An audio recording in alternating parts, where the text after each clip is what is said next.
तो आगरा में हमारे भगत भाई रहते हैं, सुधीर दास जी, बीना बहन। तो सुधीर दास भगत की आगरा में दुकान है पेठों की। तो भगत जी हर बार अगर उधर जाते हैं तो उधर के भक्तों के लिए दे देते हैं 5-7 डब्बे। इधर आते हैं साथ संगति है तो इधर के लिए 5-7 डब्बे दे देते हैं कि हमारे भगत भाई बहनों को दो, हम तो जो है मतलब भाई वहां पे जा नहीं पाते। तो परमात्मा देखो कहां कहां से अपने बच्चों के लिए कैसी कैसी व्यवस्था। आगरा के तो तुम पेट खा रहे हो महुआ में बैठ के। बंदी छोड़ सतगुरु रामपाल जी भगवान की ज्ञान गुरु जी का हृदय समावे। अब हृदय में ज्ञान कब समाएगा? जब हम गुरु जी को परमात्मा मानेंगे। और जब ज्ञान हृदय में समा जाएगा तब परमात्मा ने क्या बताया उस भगत की क्या स्थिति होती है। फिर वो भगत कौन सी श्रेणी में आके खड़ा हो जाता है। अब भगवान क्या बताते हैं दूसरा तरीका कि जो गुरु का भक्त है, मेरे उस संत का भक्त है, अनुयायी है, श्रद्धालु है, सच्चे दिल से साधना कर रहा है, प्रत्येक आज्ञा का पालन करता है, तो कहते हैं उस मेरे वाले मेरे भेजे गए हंस संत के का जो भक्त है वो मेरी आत्मा है, वो मेरा सच्चा यानी प्यारी आत्मा है और उसके हृदय में मैं समाया रहता हूँ। आप जी के हृदय में जब तक परमात्मा है, कब तक है? जब तक आप इस दास को भगवान की दृष्टि में देखते हो तब तक आपके हृदय में प्रभु है। और जब आपके मन में कोई दोष उत्पन्न होने लग जाता है तो काल प्रवेश कर जाता है, प्रभु हट जाता है। क्या कहते हैं भगवान? गुरु भक्ता मम आत्म होई वाके हृदय रहूं समोई। गुरु का भक्त मेरी आत्मा हो है और उसके हृदय में मैं समाया रहता हूं, अर्थात मेरी ही उपस्थिति बनी रहती है। और जब तक भगवान की उपस्थिति है तो आपकी श्रद्धा भगवान गुरुदेव के प्रति और भक्ति के प्रति एक पूरी निष्ठा बनी रहती है। जो ही आपके हृदय में कोई दोष आता है प्रभु गुरु जी के प्रति, चाहे किसी प्रकार से, चाहे प्रत्यक्ष या अप्रत्यक्ष, परमात्मा आपसे दूर हो जाता है। ऑटोमेटिक सिस्टम है। तो उसमें आपके विचारों में परिवर्तन। ये दास पहले आपको आज जो पुण्यात्मा, जब तक आपके हृदय में परमात्मा समाये हैं तब तक ये दास आपको क्या दिखता है ये तो आपको मालूम है, दास नहीं कहना चाहता। और जब आपके हृदय में काल समा जाएगा ये दास आपको दुष्ट दिखाई देगा। दास वही है, पहले भी वही था और बाद में भी वही है और आगे भी ऐसा ही रहेगा। पहले भी वही था, दास वही है। गुरुदेव क्या कह रहे हैं कि दास पहले भी वही था, आज भी वही है और आगे भी। सतगुरु आदि अनादि है, सतगुरु मद है मूल, और सतगुरु को सिजदा करूं एक पलक नहीं। भाई इसका मतलब गुरुजी पहले कब आए थे? पहले भी अगर ऐसे थे तो पहले आए कब थे? 650 साल पहले आए थे। द्वापर में आए थे, त्रेता में आए थे, सतयुग में आए थे, प्रहलाद को बचाने नरसिंह बन के आए थे। यही तो थे। इसलिए कह रहे कि दास पहले भी ऐसा ही था, आज भी ऐसा ही, आगे भी ऐसा ही रहेगा। विचार में परिवर्तन हमारे आता है, भक्तों के आता है, भगवान के नहीं आता है। इसलिए गुरुजी कहते हैं भगवान तुम्हारे हृदय में समाये रहेगा। कब तक? जब गुरुजी तुम्हारे हृदय में। अब गुरुजी और भगवान दोनों एक हैं, तो चाहे गुरुजी समाओ चाहे भगवान समाओ। इसलिए परमात्मा कहते हैं जो पतिव्रता पति से राती, आन पुरुष नहीं भावे जी।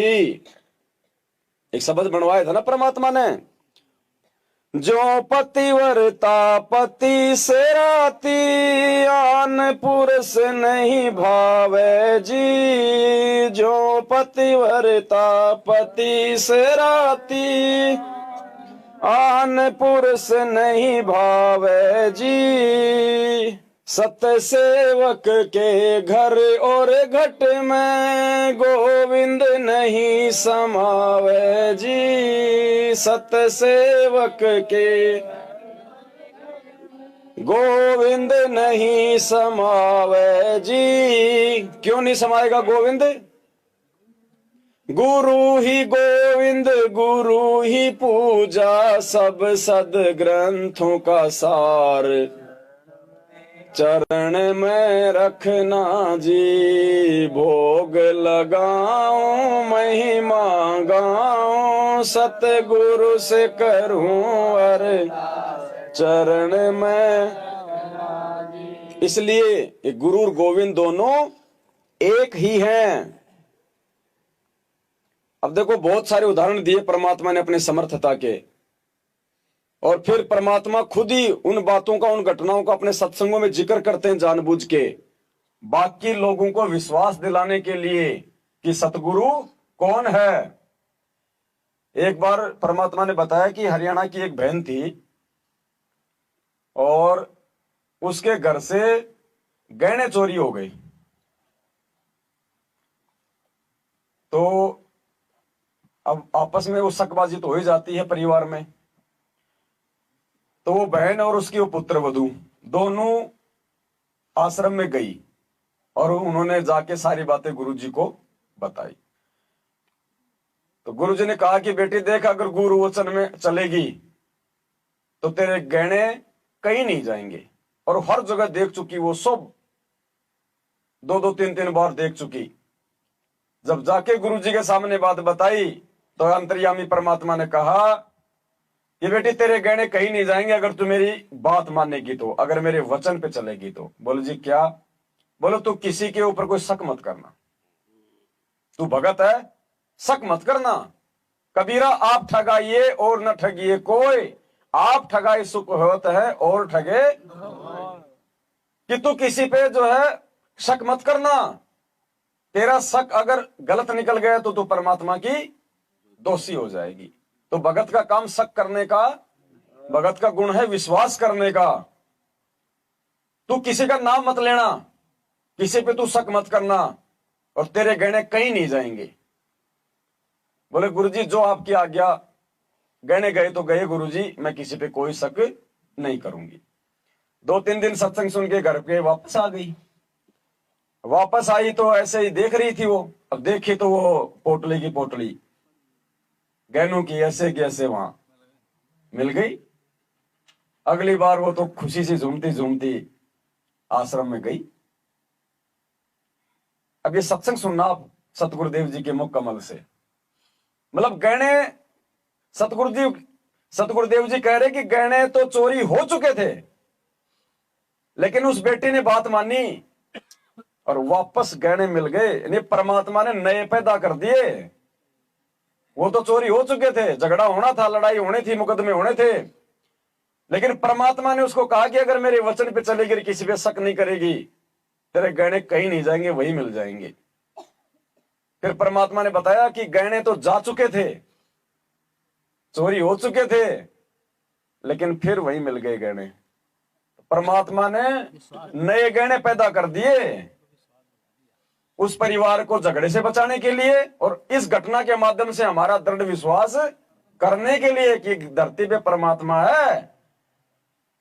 सतगुरु जो चावे सो कर दे, 14 कोटि दूत यमडर ही, ऊत भूत जम त्रास निवारे चित्रगुप्त के। तो चित्रगुप्त के कागजों में तो वो गहने चोरी हो गए थे, परमात्मा ने फाड़ दिए उनको। ये वो समर्थ परमात्मा है, ये क्या नहीं कर सकता अगर हम इन पे विश्वास करके भक्ति मार्ग पे चले तो। अभी 1-2 महीने पहले एक माई आई, वह कहने लगी जी मारी टूम लिकड़ गई, यानी गहने आभूषण रखे थे एक डब्बे में बंद और ताला लाग रहा, टूम ना पाई। मैं बोला बहन बात सुन ले,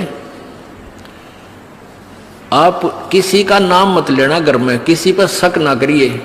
जब तू वचन पर डटेगी, ये टूम कितना नहीं जा अपने आप आ जाए तेरी। ने बोली जी आपकी आज्ञा का पालन करूंगा। बेटी तो खाम का, मैंने इस दृष्टिकोण से कहा था इस दास ने कि वो जात ली, वो तो जो चोरी होनी थी बोली, अब यो एक दूसरे पर शक करके दुश्मन और बन जाएंगी, एक कला और काल शुरू करवा देगा। लेकिन उस बेबे ने इस दास के वचन का पालन किया। ने बोली जी कत्ती जक्र नहीं किया, और उस पुत्र बद्ध से भी कह दिया बेटी कोई बात ना, महाराज जी का आदेश है, किसी पर शक नहीं करना है, ना किसी का नाम लेना, हमारी होंगी तो आ जाएंगे। अब 2 महीने पहले 3 महीने पहले की बात थी। अब चौथा दिन 5वां दिन उस दिन आई वह पुत्र वधू और वो पत्नी वह बहन न्यो बोली जी वह न्यो की न्यो पागी टूम 2 तालिया के भीतर और इस बउआ का हाथ लगी या भाजी आई कि माँ देख टूम न्यो की न्यो दरी इसमें और वही डब्बा न्यो का न्यो उन तालिया के भीतर है। कल बतावा रो चौथा 5वां दिन आकर तो पुण्यात्माओं इस युग काल चाहे है कि इनके रोज जूत बाजे किसी भी कारण से पिता पुत्र की भाई बहन की और आपस में पति पत्नी की सास बहू की इन्होंने तो फिर आपस में फिर समाज की इसने ये चाहता है कि भक्ति तो दूर हो जाए भगवान का नहीं सोचा नहीं अपने ही खड्डे में आप पड़े रहे और परमात्मा चाहता ये बच्चे आपसी राग द्वेष छोड़कर मेरी तरफ ज्यादा ध्यान दे। छोड़ सतगुरु रामपाल जी भगवान की। तो भैया समर्थ परमात्मा है धरती पे, ये कुछ भी कर सकता है। साहिब से सब होता है बंदे से कुछ नहीं, वो राई से पर्वत कर दे फिर पर्वत से मना मनोरथ छोड़ दे। मनु मनोरथ ना कीजिए तेरा किया ना होए, जब पानी से घी निकले तो लूखी खाए ना।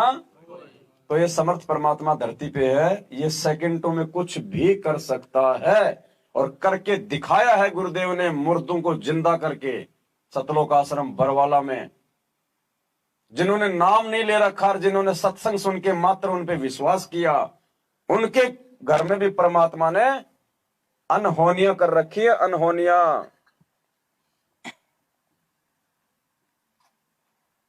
क्योंकि ये सबका पिता है। कोई ये ना सोचे कि नाम ले लिया तो गुरुजी हमारा ही हो गया। ये किसी के घर का गुरु नहीं है, ये जगत गुरु है। हृदय से यदि कोई आत्मा इनसे सैकड़ों कोस दूर बैठी हुई जिसने नाम भी नहीं लिया, केवल सत्संग सुन के जो हृदय से मान लेती है कि इनके जैसा कोई संत नहीं है धरती पे, परमात्मा अनहोनी करता उन आत्माओं के साथ। और नाम लेने के बाद भी जिनको विश्वास नहीं है अपने गुरु जी पे, कहते क्या होत हरि नाम बिन जो मन में ना विश्वास, उनके काम जो है बिगड़ते हैं और जो विश्वास करते हैं उनके काम सुधरते हैं।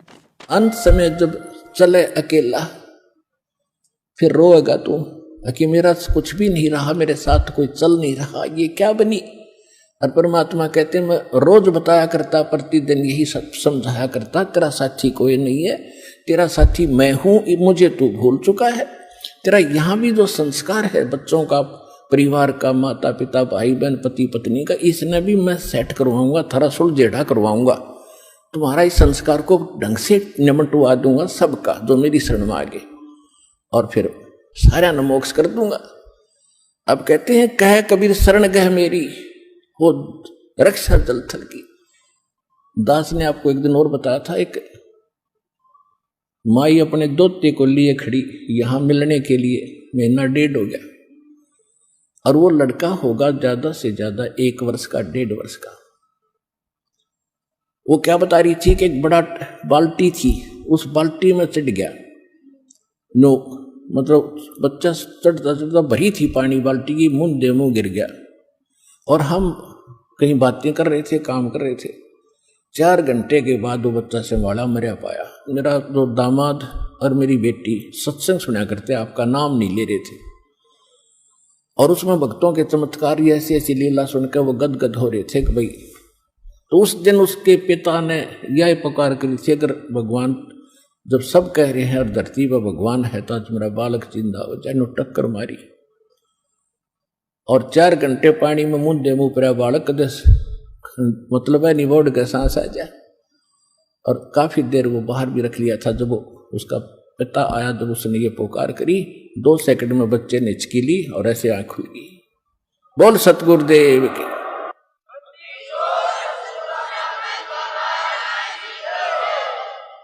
फिर डॉक्टर के पास ले गए, हिसार बता रहे थे। उसके बाद वो मिले नहीं हमें, फिर वो लड़के को लेकर आ रहे थे जी। सारा परिवार ने आज नाम भी ले लिया। देखो कहते कह कबीर शरण गए मेरी। जब उन्होंने हृदय से ये मान रखा था कि संत है तो ये है, आ नहीं पा रहे थे। अब यहाँ लाने का तरीका भी उन्होंने अपनाना पड़ा। अब जैसे इस काल ने के कर रखा अपने साथ, जो यहाँ नहीं आने देता और बाकी कितने ले जाए इसने। सतगुरु रामपाल जी भगवान की। ऐसे ही परमात्मा ने, वैसे तो लाखों घटनाएं हैं, ऐसी एक घटना परमात्मा ने हरियाणा की बताई, सोनीपत की। कि एक बहन थी, उसने तो नाम ले रखा था और उसका जो पति था उसने नहीं ले रखा था। दिल्ली पुलिस में था, अच्छा टकटा जवान, 6 फुट का, 4 आदमियों के नहीं आवे बस में। अब उसको भूत प्रेत की बाधा हो गई, मानसिक रोगी हो गया वो। और उसके जो घर वाले थे वो बोले भाई इसको वहां ले जाएंगे, मेहंदीपुर ले जाएंगे। तो उसकी पत्नी ने नाम ले रखा था, वो बोली भाई देखो और तो कहीं मैं ले जाने नहीं दूंगी, हॉस्पिटल में ले जाओ तो भले इसको ले जाओ, और नहीं ठीक होगा तो मैं तो मेरे गुरुजी के आश्रम में ले जाऊंगी। तो हॉस्पिटल में ले गए और डॉक्टर ने कहा भाई हमारे तो नहीं है बस की। तो बोले जी छोड़ दो फिर आप इसको। वो सारे घर वालों को साथ में लेके एक टेम्पू करके और गुरुजी के आश्रम में, जिस समय गुरुजी करोथा में थे, तो बाद में आके उसने गुरुजी को बताया जी वो टेम्पो ने नो हिलाता ले आओ बोलो कदे वो टायर यू है कदे यू है उसका, भाई ये पड़े इतने जोर, यू हिलाता लाओ टेम्पो ने। तो गुरुजी बोले रे भाई कुछ नाम दिलाओ इसने। बोले जी लेता ही नहीं नाम, यो बहुत कह दिया इसने कि नहीं लूंगा। बोले कोई पाठ फूट, बोले जी कितनी बार कह दिया इसको नहीं कराऊंगा पाठ। बोले अच्छा, बोले हाँ। तो गुरुजी ने उसको अपने पास बैठाया और बोले बेटा नाम लेगा? हाँ जी। बोले ले लूंगा। पाठ कराओगा? हाँ जी करवा लूंगा। तो गुरुजी बोले तुम अच्छी बात करो, तुम तो कहो पागल है, ये तो बहुत शाना। बोले जी ये आश्रम माँ का शाना हो यार नहीं, बोले टेम्पो ने न्यू हिलाता ले आओ था यो। तो समृद्ध शक्ति है, चुंबक है, लोहे की औकात नहीं है इसके आगे। फिर बंदी छोड़ और सतगुरु रामपाल जी भगवान की जय। आज मैं आपको कम से कम 5000 प्रमाण दिखा सकता हूँ जिनके घर में वो शो कर दिया।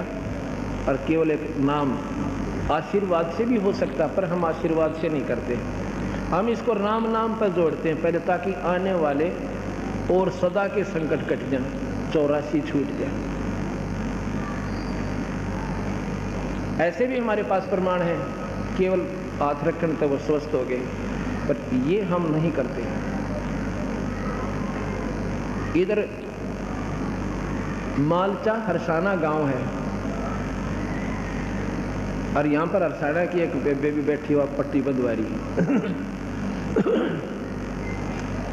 इनके इसका खुद भाई एक राज सिंह दिल्ली पुलिस के अंदर है। राज सिंह पुत्र रघुनाथ, गांव मालचा हरसाना, जिला सोनीपत में। और इतना तगड़ा लड़का, नौकती नौजवान, और उसकी इसकी भाभी ने नाम ले रखा, उसकी पत्नी ने, और वो मानना कोई ना। चलो भाई, फिर उसको तकलीफ इसी होगी कि मेंटल हो गया, दोबारा का टक्कर मारे, कदे तेल छिड़कन की सोचा, सुसाइड करना चाहो, कभी ऊपर तक कूदना चाहो तो मकान पर से। सिविल हॉस्पिटल सोनीपत ले गए, वो कहने लगे मेडिकल में ले जाओ, ये तो कति पागल हो दिया, इसका कोई समाधान नहीं है, और कम से कम 3 महीने का ट्रीटमेंट तुम्हारा कंटिन्यूस है, उसके बाद देखना। तो वो जो उसको नाम ले रही है उसकी पत्नी, वह बहन ने बोली देखो मेडिकल में ले गए, वो बोले दाखिल कराओ जल्दी इसको। फिर वो दूसरे और गेल थे इसके भाई, वो कहने लगे बालाजी ले चलेंगे, इसने भूत बढ़ रहे थे। और को वह बोली देखो और तक मैं ले जान नहीं दूँ, तुमने मेडिकल में दाखिल कराना करा दीजिए, अगर कहीं जाना तो मैं अपने गुरुजी के पास ले जाऊँ। उसी दिन पनवासी थी पूर्णिमा, उसको एक 3 व्हीलर करके, ये छोटे वाला, और वो 5-6 दिन बैठकर गेला, वो छोरी वाला बटे हुए भी गेले, या उसकी बहन का जो यहीं नजरगढ़ में रहती है, 5-6 जने, और वो उसकी पत्नी मेरे पास उसको बाहर बैठा कर आए। कमरे कुटिया थी एक छोटी सी, उसमें लड़की को मैंने पहचान लिया और अंत में जानू नहीं था। कहने लगे माँ बे क्यों कराई? अजी भगत जी कति पागल हो रहे हैं, पर मरण न हो रहे हो तो मरने वाले, इसी हालत हो रही। उसने नाम ले रखा ना जी, नाम तो मानता है कोई ना। मैं बोला भी एक पाठ भी करवाइए, कति हाँ नहीं बरता, उपमा का उसको यहाँ लाओ, आप सत्कर मानना। और 5-6 जने साथ में, अरे शायद यह भी हो गया, हाँ यह भी साथ में थी, यह बैठी बेबे। मेरे पास जब कुटिया में लाए मैं बोला भाई क्या नाम है तेरा? सिर पे हाथ रख कर, अकराज सिंह। कि कहाँ का रहने वाला है? अगजी मालचा हरसाना का। अच्छा भाई तू नाम ले ले, तू ठीक हो जाएगा, नाम दे दो जी। एक पाठ भी करवाना, पाठ करवा दो, रख दो जी, पाठ कर दूंगा। मैं बोला तू कई उम्र न हो यार पागल है, तो बिल्कुल ठीक है। नो बोले जी यहाँ आकर हो गया, ये तो 3 व्हीलर में 5 जने पकड़ रहे थे, इतना तगड़ा 3 व्हीलर ने भी नो करता होता, दूर की दूर रुक के मारता हुआ था। पड़ोस आस पास वाले देख रहे थे, ये क्या हो रहा है, इसे मुंडा ठाडा छोरा 4-5 टन रू उठा ले जाओ, इतना तगड़ा है। उसके बाद आज 1.5 साल हो गया, उसने कोई तकलीफ नहीं। बोल सतगुरुदेव, हर नाम ले लिया। भगवान ने की तो परमात्मा ने अपने समर्थता दिखाई कि तुम न सोचो कि भाई मैं कोई आशीर्वाद से ठीक नहीं कर सकता, कि भाई तुम सोचो कि दाढ़ी मूछ वाले भगवान ने सिकंदर लोधी को आशीर्वाद दिया तो उसका जलन का रोग ठीक हो गया। परमात्मा कहते हैं इसे तो कितने उदाहरण है यहाँ पे, खाली सिर पे हाथ रखने मात्र से हर प्रकार से परमात्मा अपनी समर्थता जाहिर कर रहे हैं कि धरती पे सतगुरु रामपाल जी भगवान के अलावा दूसरा कोई परमात्मा नहीं है, कोई भगवान नहीं है। और दुनिया तो दुनिया यदि उनका भगत भी यदि किसी और को परमात्मा मान के पूछता है तो बहुत बड़ी गफलत में जी रहा है। और भी बहुत सारे उदाहरण दिए परमात्मा ने, जैसे मालिक ने सिकंदर लोधी का दिया था ना उदाहरण है, सर पे हाथ रखते उसका जलन का रोग ठीक हो गया था।